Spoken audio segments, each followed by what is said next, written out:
কিভাবে খেলতে হয় আসো আমি খেলা দেখাই কিভাবে খেলতে হয়।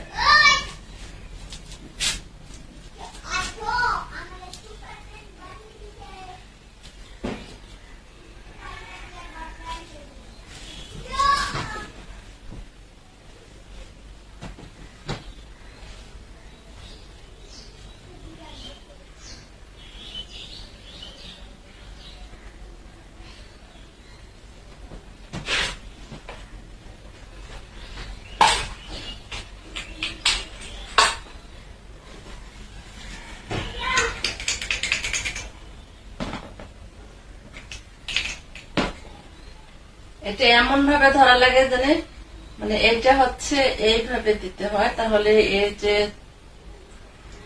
ছয়ের যে দাগটা আছে এটা খুব সহজে কিন্তু উঠে। যেটা ছয়টা এরকম ভিতরে টিপে দিতে হয়। এই তো 6 উঠে গেছে।